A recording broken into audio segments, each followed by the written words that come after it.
Hi, and welcome to another edition of Government Matters. My name is Mike Dobbs. I'm managing editor for Reminder Publications, and today it's my pleasure to be speaking with our State Auditor Suzanne Bump.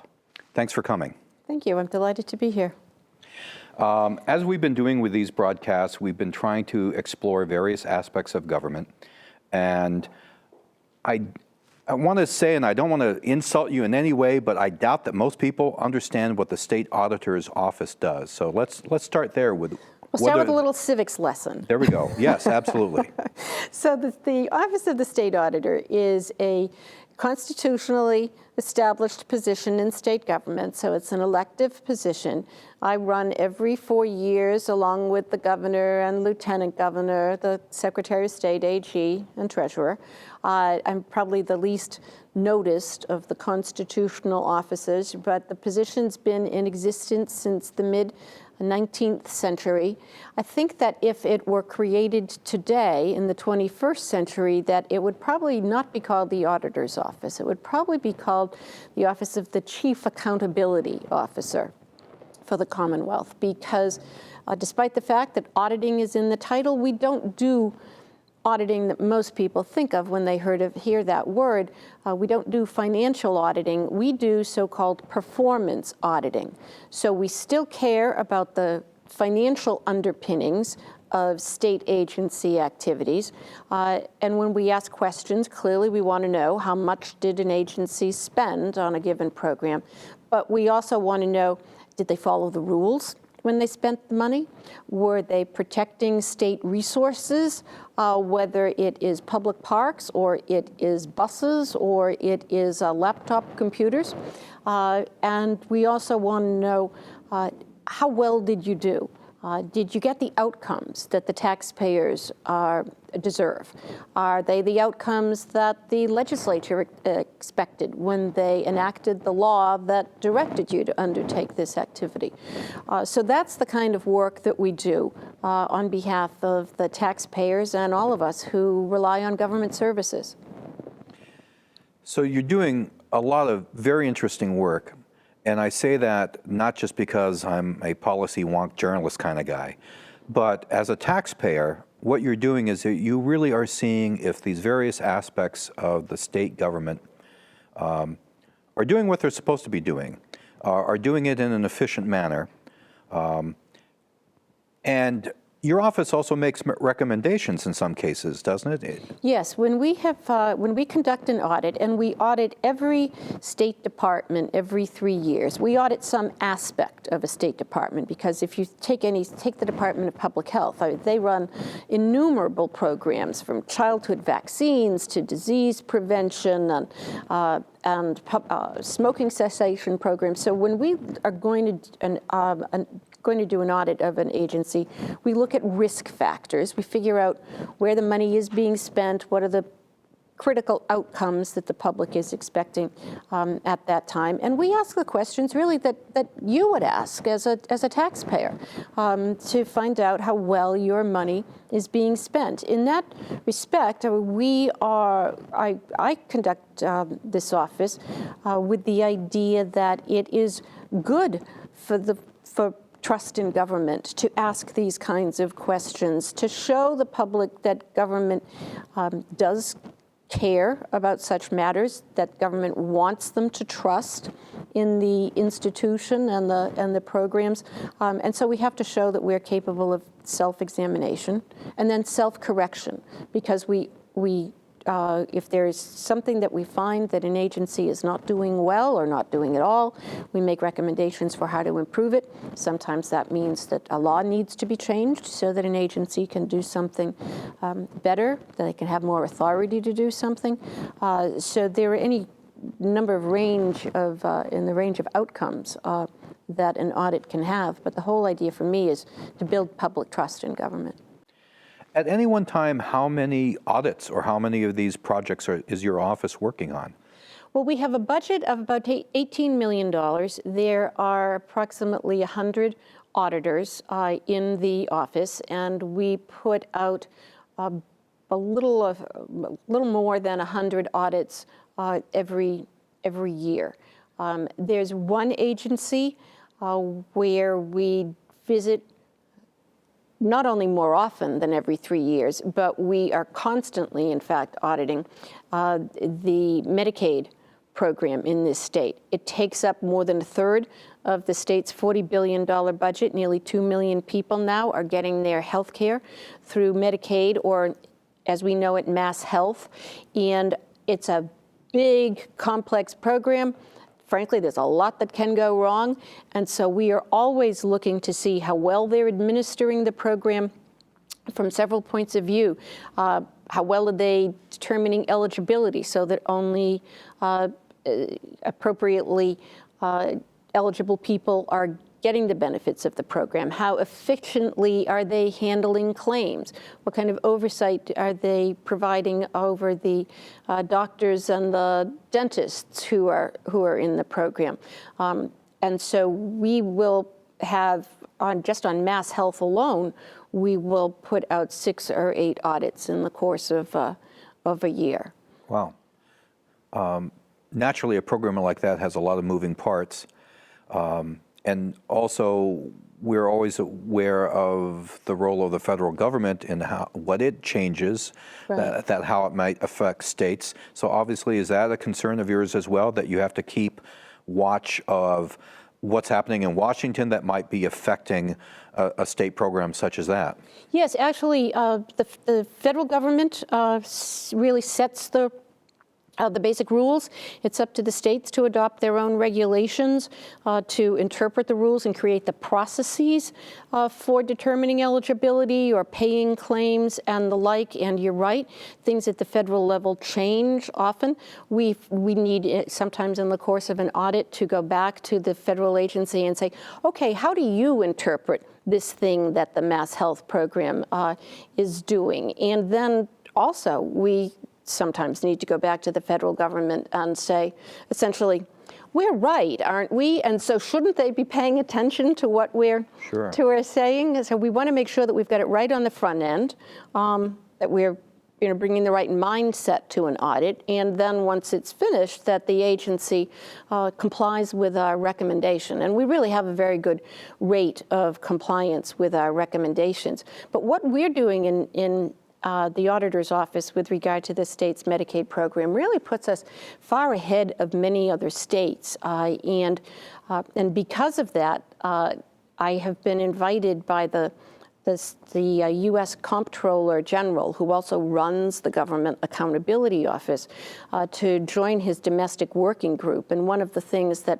the federal GAO is interested in is how we can make the whole Medicaid program more effective and try to pull out some of the inefficiencies and therefore the costs in the program. So we're doing some really interesting stuff that's getting recognized by the federal government.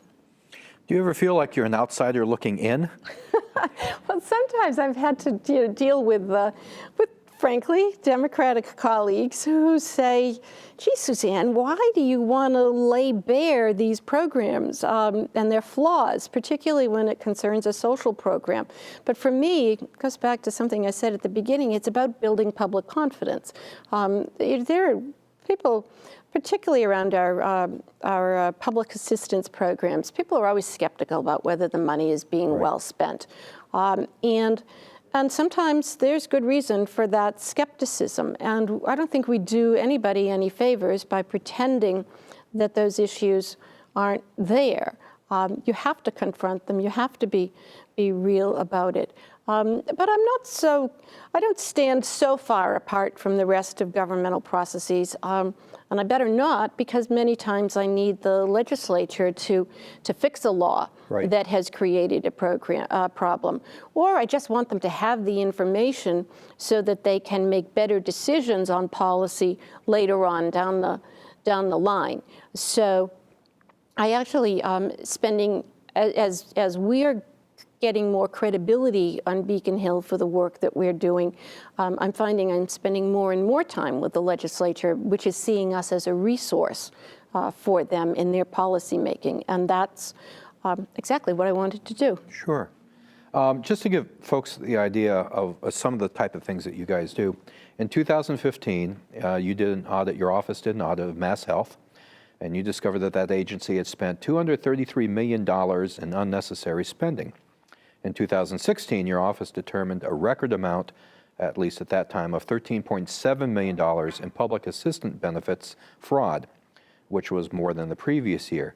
So when we talk about the type of work that your office is doing, you're really trying to find out at a very elemental level whether or not the money is being spent the way it should, and if it's not being spent the way it should, why isn't it being spent? What mechanisms are causing this kind of waste? That's exactly right. In the case of that first audit that you mentioned of Mass Health, we were looking at the managed care program, and we were wondering why, if so many people were getting their care through managed care organizations, which then would pay the doctor's bills, why was Mass Health also paying doctors' bills for these same people? And it turned out that it was not because anybody, neither the managed care organizations nor the doctors, were doing anything wrong. It's because Mass Health didn't have the same understanding of what the managed care organizations were responsible for, that the managed care organizations had. So Mass Health just didn't understand its own contracts, and the managed care organizations were willing to pay and thought that they were responsible for much more than Mass Health did. So obviously, deficiency in the Mass Health system that now we've got, they are still, frankly, I think, in the process of straightening out. But that audit was recognized nationally by the State Auditors Association for its innovation, and the only reason we were able to do an audit on that scale, which involved looking through technology at 22 million claims that went through the system within the managed care organizations. The only reason we were able to do that is because of our investment in technology that allows us to take data from multiple sources and make some sense of it so that we can get a better understanding of what's going on in agencies. And I know that that sounds all very dry, but the outcomes are of great benefit to the taxpayers and people who rely on the services. The phrase that we hear tossed about all the time now is big data. Right. So is this something your office is? This is big data. So you're analyzing a large amount of information about expenditures, about processes, in order to get to the bottom of a conclusion about an audit. Exactly. We can, again, particularly with regard to Mass Health, we know we know everybody that's enrolled in the program. We know every service that's been provided to them. We know every doctor that has treated them, and so we can see if doctors are committing fraud, as well as if there are inefficiencies in the administration of the program, and if people are really eligible who claim they are. Do you ever analyze the outcome of some of these audits and compare them to other states in terms of, especially with something like healthcare costs, just to see where Massachusetts is in terms of efficiencies? Not strictly speaking. We share a lot of ideas through the State Auditors Association so that we can go in new directions. But frankly, using data in such a sophisticated way is still pretty new. And in some states, it's really not it's not being used very much at all. Because it takes a tremendous amount of investment Sure. to build the systems that can do this. And then you've got to get access to the data from the different agencies. Every time we are going to conduct an audit, we have to go in and sit with the agency and sign confidentiality agreements and get a clear understanding of what they have that we might need, and then we have to go through a process of cleaning the data because it's often not kept in very pristine ways, accurate ways. So it's really a lot more complicated than it sounds to just bring in a lot of information and make some sense of it. And so every state's at a different age in their development of these capacities. Now, I know that recently your office released some fascinating information about our water infrastructure. Yes. And the fact that your office had a price tag attached to what is necessary for us in Massachusetts to update and to upgrade and to make safe our water supply, and it was $17 billion. Right. Considering what is happening in other parts of the country, I mean, we only have to look to the ongoing unresolved issues in Flint, Michigan. Right. I think water safety is one of those things that has a certain level of top-of-mind awareness now with the general public.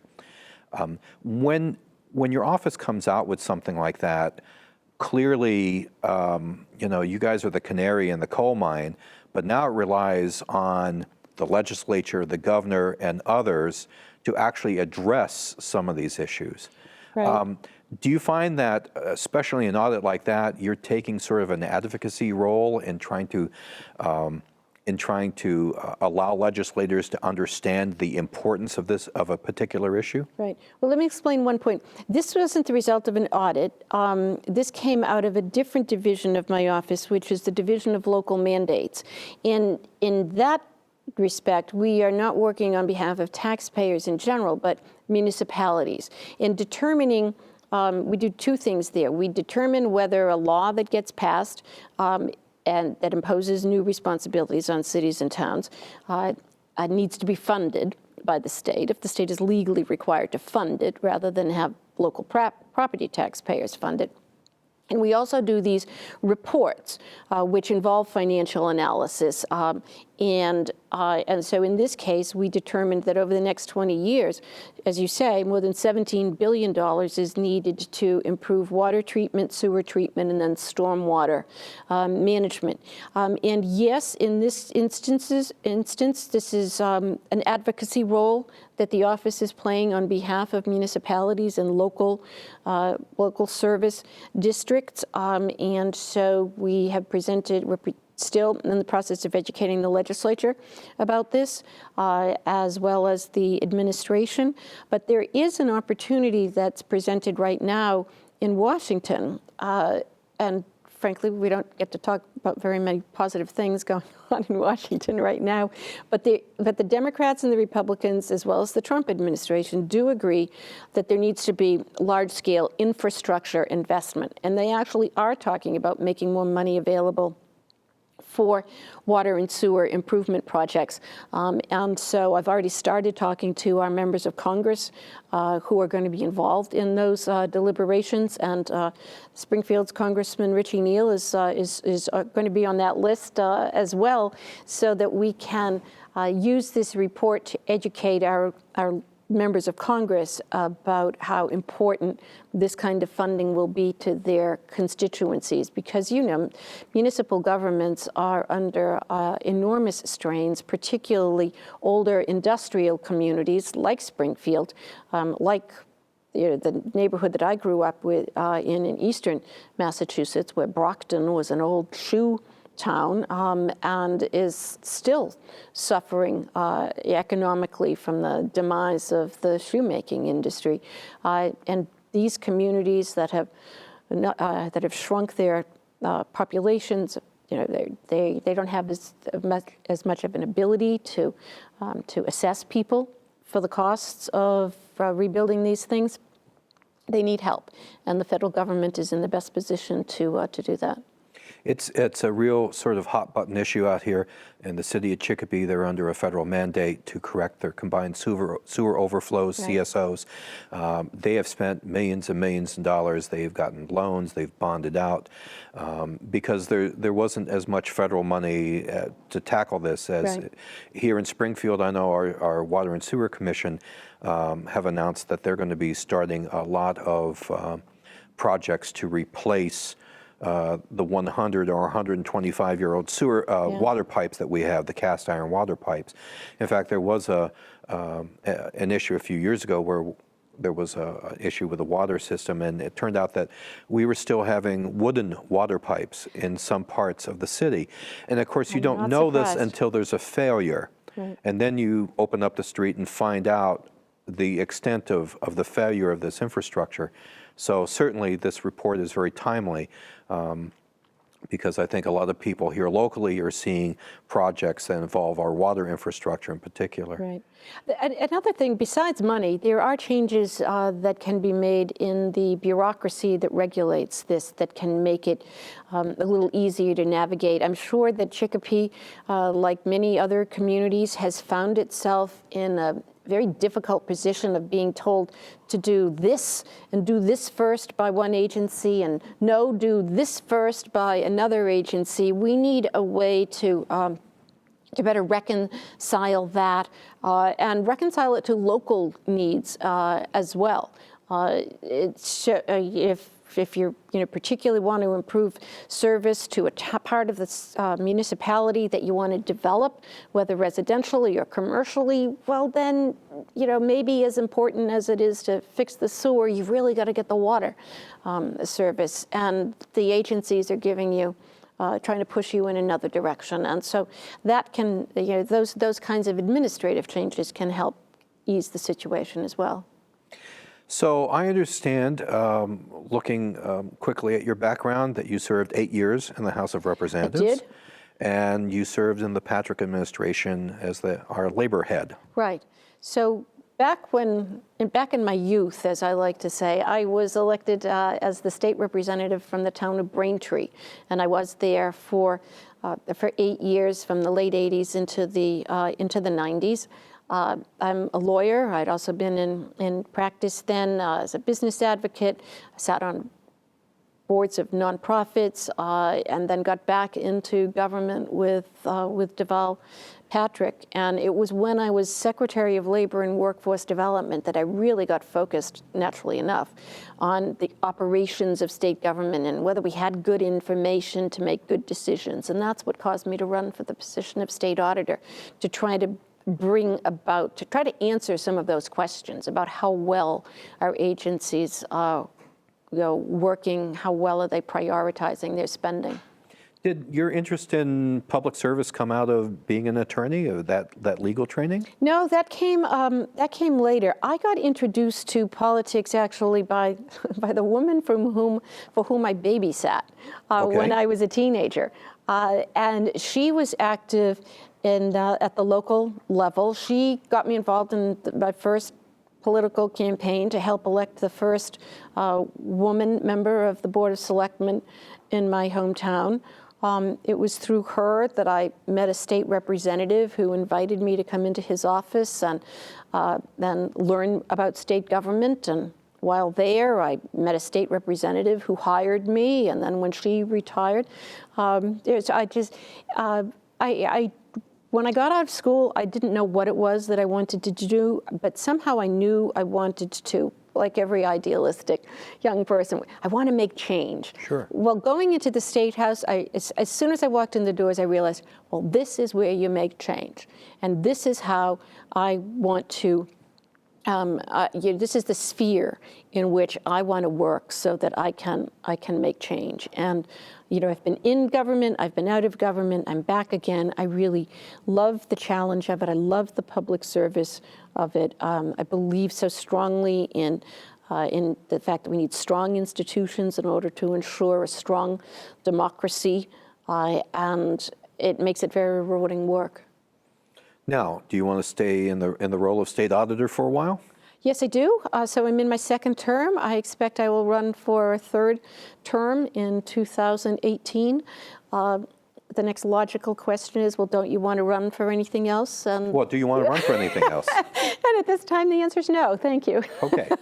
No, that's fine. That's actually a reassuring answer. Most people in an elected position usually have a different answer to that question. No, I really find the work that I'm doing, and and it's not just the work that I'm doing that benefits the public. It's also the work that I'm doing with this particular staff that I have, and just trying to help them become more professionalized, more skilled, and help them achieve their own professional goals. The leadership challenge to me in moving this office forward has been, frankly, the best part of the job, even better than fixing things in state government. So I want to stay where I am. Thank you.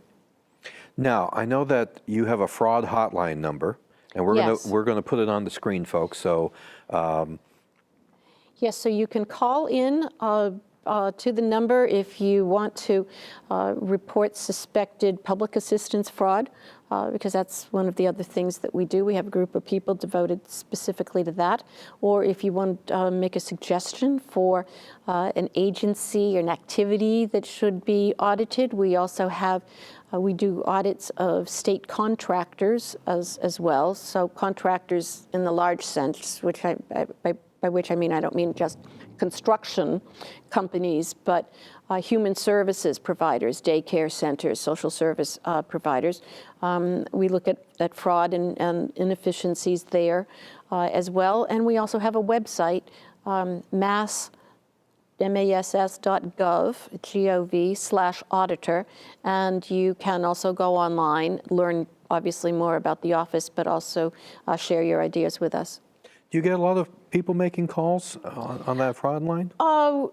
We do, and most of our fraud tips, if you will, are generated either from within because of our own data analysis, or from the agencies that administer them. But we have undertaken audits at the suggestion of members of the public and also fraud investigations. Excellent. Thank you so much for taking the time. Thanks. I think a lot of people now have a far better understanding of your office. Thanks. It's a really great place to be. Thank you.